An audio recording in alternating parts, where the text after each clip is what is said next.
Okay, good morning, good morning, good morning. This is Beverly Fells Jones, the Silver Fox of Consciousness. It's 10 a.m. I had set an intention of going live on Friday mornings at 10 a.m., whether there was anybody here or not. So, just to allow a couple minutes for my ego to set in, just the idea of coming in and talking with you. It's like getting this webcam camera exactly right now. If I want to lean back in my chair, it takes me back. But here's the deal. It's great always to come on live. It is always to be able to share on this wonderful platform the things that I've learned and the things that I know. For today, though, I want to say that what I'm going to talk about and the things that I say are my own personal opinion. It is my opinion, my belief system, my universe. Now, we've talked about in the previous podcast, previous,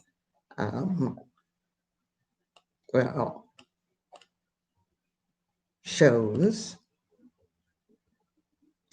about having your own personal universe. And when you have your own personal universe, you're responsible for that. And you're responsible for the things you do, the things you think about, the way you react about life. And when you start and you decide to share that information, you're responsible. And so I'm taking that responsibility. You can choose to believe what I say. You can choose to not. You can choose to accept it or to reject it. It's as simple as that. And I've been talking over the last several weeks about, how you think about who you are, how you gain the information of who you are, what your beliefs are, how your beliefs are formed, and what is your source of supply. Well, today I decided to talk about my beliefs around religion. All right, religion and what it teaches. So let me give you a little bit of background about me. So I was raised and I attended a Baptist church. It was a small Baptist church. It wasn't a big mega Baptist church. I figured there were no more than 200 or 300 members. But the church had been established in the town for many years. It was established in Rankin, Pennsylvania. Small town, about 1 mile square next door to Braddock, Pennsylvania, down the river from Pittsburgh, Pennsylvania. I was raised as a Baptist. I was a member, went to Sunday school, was a member of the junior choir. I was a soloist with our choir. I used to sing solos all the time. I was a member of the organization that brought in a canteen for the church, and we had it downstairs. I have wonderful memories about there.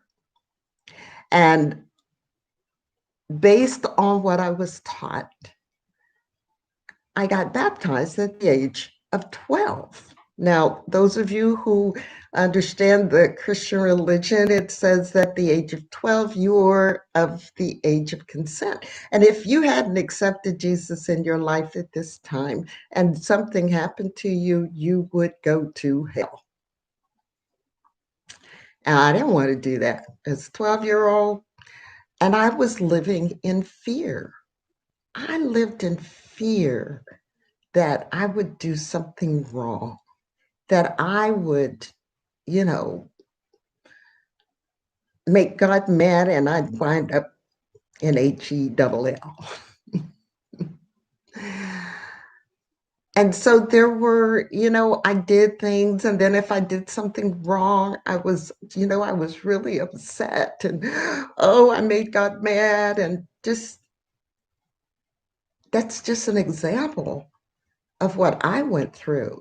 And there were other kids that kind of went through the same thing. When I graduated from high school, I went to a college in West Virginia, which was a Presbyterian college. So I wound up going to those churches. So I'm going to speed forward here a little bit. Left the Presbyterian college, came back to Pittsburgh area, went to work, and still went to that small Baptist church in Rankin. And I went and I'd get in the habit, had to go every Sunday, didn't go on Wednesday because Wednesday Bible study was boring. But I made sure I went on Sunday morning because if I missed Sunday morning service, I was going to be in trouble. Met a guy and wound up changing religions. And I became a Jehovah's Witness for almost 8, 9 years. And during that time frame, I learned a lot about the Bible. I learned my scriptures. I learned to pull scriptures in the context. So those of you that have something bad to say about the religion, please, there are some really good things about it too. And that one was me reading my Bible and learning it and being able to go to scriptures and quote scriptures and all that kind of stuff. But I wound up leaving and going nowhere, not being part of any religion because I was in fear. I continued to be afraid. And I kept saying in my head, how can this be a loving God? And all this punishment and this hate and all of this. Then had another child, and he came home and said, Mom, let's find a church home. And I went, okay, So we wound up joining Church of Christ. And I loved it because I love the a cappella thing. And you're going, Bev, why are you going through all of this? Because over the years, I kept questioning and asking, why do I feel this way? I should be joyful. But the other thing that I kept seeing in all of these churches that I went to, organizations, yes, people make mistakes, people do things, but over time, I kept seeing people who called themselves a certain religion. Now, I was in the Christian umbrella, right? But I've seen other religions and I've seen sects and I've seen, non-denominational. But what I've watched is that people about and talk and preach and, use the Bible as a weapon, and their lives did not reflect the teachings that they were talking about. Their lives did not reflect the belief system that they said they had. They would walk past a homeless person and pass judgment on why they were homeless. They would see someone in need and say, go do this. Or they would see someone who didn't look like them and they would make derogatory remarks.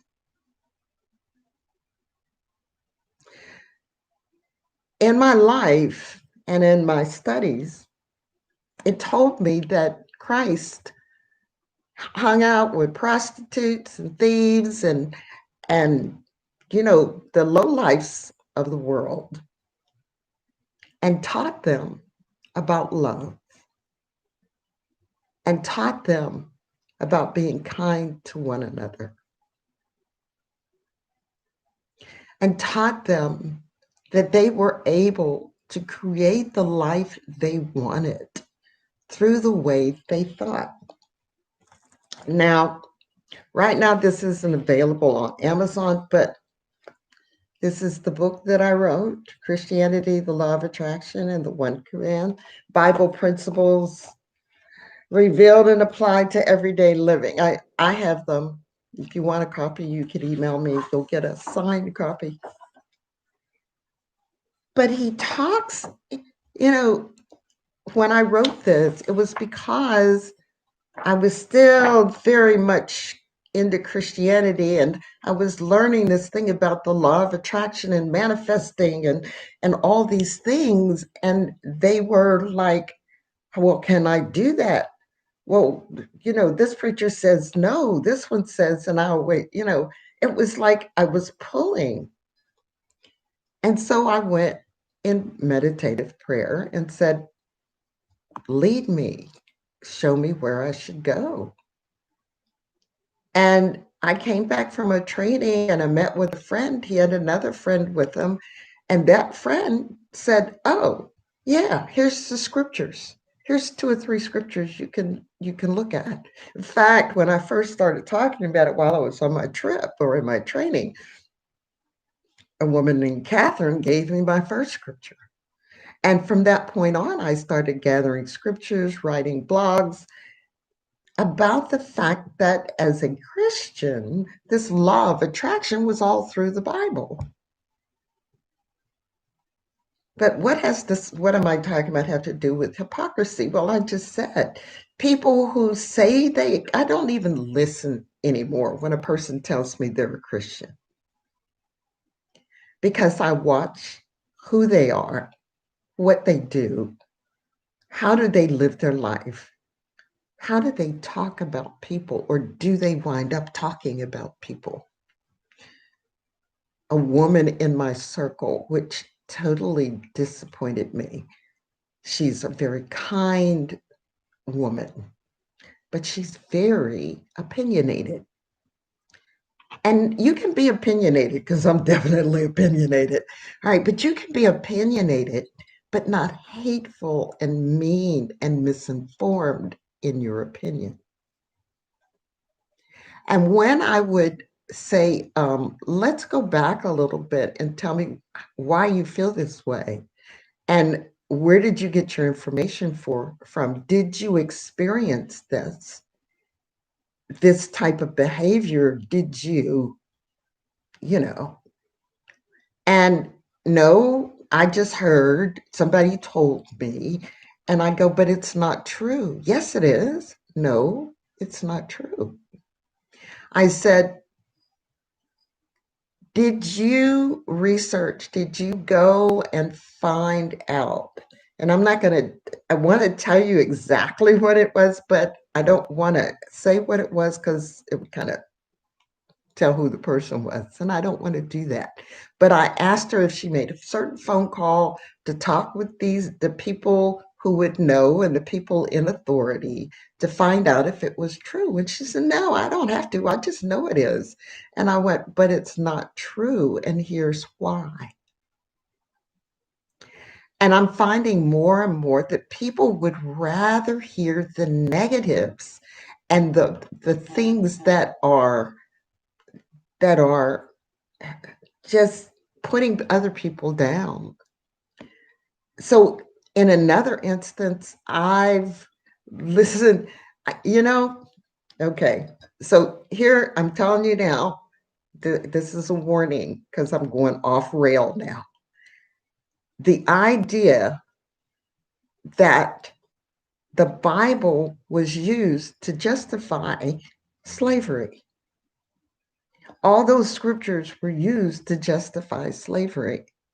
Some of the staunchest people that I have run into in my life that had an issue with me as a brown person were, what did they tell me? They were born again Christians. Well, how can you be a Christian and dislike someone that you don't know? That you put a label on someone that you don't know? How can you be that person? How can you follow what you say Christ said for you and yet put this information there? You know, if you've experienced something like that and you want to share that information, or just the fact that it's happened to you, just put something in the chat.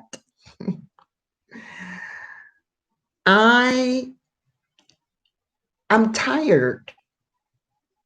So therefore, I no longer say I'm a Christian. No, I say that I am a human being who follows the principles that Christ taught. So I don't care if you hate me. I don't care if you dislike me.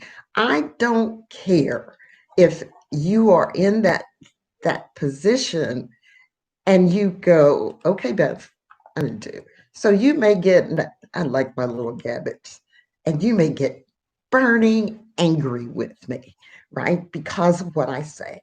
And it's okay. But I want people to check themselves. I want you to look at the words you use, the conversations you do. When you say, well, those people or those types of people, you're lumping everybody into the same thing. What has got me like this? Well, the world today. I mean, there is so much going on in the world today. And I just shake my head because I want us to just love one another, right? Rodney King said that. But I don't, it's not just about loving one another, it's living your life in the way that you want, or living your life treating others in the way you want to be treated. I mean, isn't that a Christian tenet? Didn't Christ say, or in the scriptures say, treat others as you want to be treated? Love one another. But you've got to learn to love yourself, and you've got to learn who you are. And no, I didn't write a script for today because I needed to do this from my heart. And so I went in my book and made some little notes of pieces and things that I wanted to be able to share. Ephesians 6:8 says, knowing whatsoever good thing each one doeth, the same shall be received again from the Lord.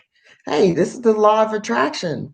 What goes around comes around. What you give out, you get back. Ephesians 6:8 is telling you, knowing whatsoever good thing each one doeth, the same shall he receive again from the Lord. So if you want to be treated meanly, if you want to be discounted, if you want it, you know, one of the things that I've been called is uppity. I didn't know my place because I questioned. I used my intelligence and I questioned what the person had to say. Well, who do you think you are? Just the person who does her research, just the person who studies and reads and retains that information. That's who I am. So, who are you and how are you treating other people? So, are you getting back what you're giving out? Have you been treating people in the right way? I've listened to people praying in this last week and they're asking for certain things. And I'm going, honey, you're getting what you asked for. It's just not what you want. There's a story that I've told in my other book where there was a gentleman and it was the rains were coming. He lived near a river. They were, evacuating people because the river was going to overflow its banks. And so the person was praying, and that, the police came by and said, come on, you got to get out of here. And he said, no, the Lord's going to make a way. And then after that, the waters were coming up, and the boat came and said, come on, we got a boat, come on and get in there. And he said, no, no, no, the Lord's going to make a way. And he wound up on his second floor balcony, and next thing you knew, he was on his roof, and a helicopter came, and they were lowering down the basket, and he said, no, no, no, I'm fine, the Lord will make a way. And he died. And he got to heaven, and he wanted to ask the question. He says, you know, I prayed and prayed, and you weren't going. You what? You didn't help me. And the Lord said, I was in a car, I was in a boat, I was in a helicopter. What else did you want me to do? Well, a lot of times when people have told that story, that's where they end it. But I went a little further, and I still go, because I kept going. So why did he just keep saying no, no, no? Because he was praying for the river not to overflow its banks. He was praying that he wouldn't have to leave his home. That was what he was praying for, and he kept saying, Lord, make a way. Lord, make a way. And the Lord made the way, just not what he wanted. And that's what happens to a lot of people when they're praying, and there's a way that's given, but you don't see it because it's not what you want. But in this case, it was what was best for him, because the rains were coming and the river was going to overflow its banks. God wasn't going to stop the rain, really. So, hypocrisy. Don't be a hypocrite. And when you're preaching and teaching, or you're talking about you're a Christian, and but you're hating on other people, you're hating on your neighbor, or you're hating on some relative, remember, this is your own personal universe, and how you give it out is going to be your response. So today's reading, from my 40 days of prosperity, is this: lift up my mind and heart to be aware, to understand, and to know that the divine I am is the source and substance of all my good.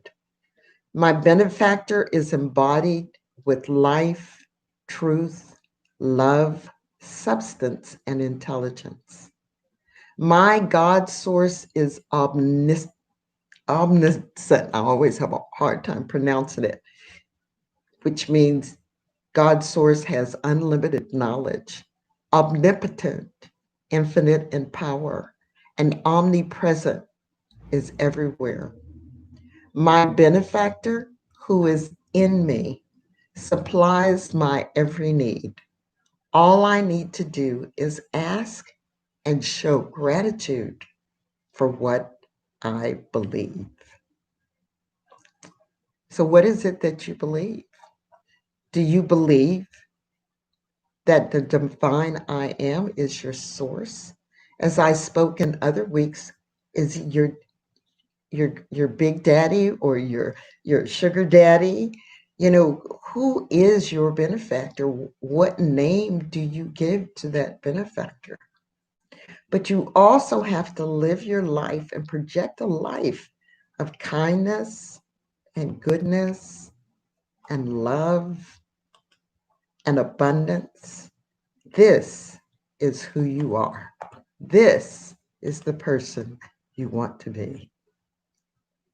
Yes, Beverly, I just saw your message. Love, love, everything you are saying. Almost all Christians are still on the pablum. I like that, and don't want to actually consume biblical truths. It's absolutely true. You know, the key is love one another. And but here's the other piece. If you can't love yourself, if you don't love yourself, if you don't know how to love yourself, that's where you have to start. Because when you have hate within yourself or you dislike things on yourself, you wind up projecting them out to other people. So I want you to start with loving yourself. And I want you to start by learning and knowing who your benefactor is. The great I am is your benefactor.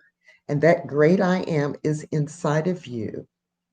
So when you go into meditation, when you go into thought, understand that you are talking to the entity within.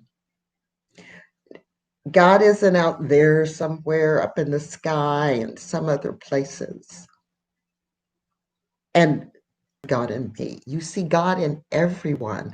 And if you lived your life seeing God, the great I am, in every person that you know, guess what? Your whole attitude about that person, no matter who they are, what their religion is, what their skin color is, whatever is there, when you start looking at the God inside them, you will start finding the good. Now, some people, they project bad. We know that. You know, they project evil, but somewhere deep inside of them, there's evil. Or not evil, there's goodness. Boy, where am I? The key is, and I told someone this once, you haven't lived my life. You haven't lived the life in my skin. You haven't gotten and seen or experienced the things that I experienced in corporate America. But I didn't show hate in return. I just loved them. And my attitude was, let me tell you how smart I am, and I'm here to fix your equipment. So you may not like me, and you may not like that I'm female, because back then in the industry I'm in, right, female, but I'm going to fix it. And then I'm going to go away, and then your equipment's going to work just fine. And so it's not about, and then I'll prove to you that I know what I'm talking about. That's where I always was. And that's where I am today, is that I want to make sure that I'm telling you the truth. I want to make sure that what I say to you is that you can look it up, find it, and and become the person that I know that you can be. So hypocrisy and religion, there's tons of examples, but those are the ones that were on my mind yesterday and last night and this morning. And I wanted to share those with you. So I want you to put out love, and I want you to go inside and find out who you are, and that the fact is that you are loved. All right, guys, this is Beverly Fells Jones, the Silver Fox of Consciousness. I have no idea what I'm going to talk about next Friday, but it's Manifest. I finally came up with a name, Manifesting Friday Live, because I want to talk about things that will help you change your life. Well, hello, strange fruit, and thank you for being here, because I just love what I do. So be sure to share, give me the thumbs up, join me next Friday. Mondays, I try to put up either um, a Manifesting Napoleon Hill or Neville Goddard, or I read a story from Manifestations, True Stories of Bringing the Imagined into Reality, because these are stories of people who really made use of the law of attraction and did that. Okay, so again, thank you for joining me, and join me next Friday. And, check out my playlists, because everything goes into a playlist. Napoleon Hill, Neville Goddard, my cooking, my gardening, my do-it-yourself stuff, they all have their own playlists. Take care. Thumbs up. Oh, wait a minute. I got my toy again. Where's my little toy? Thumbs up. I love this little piece of software I have. And I will see you in the next video.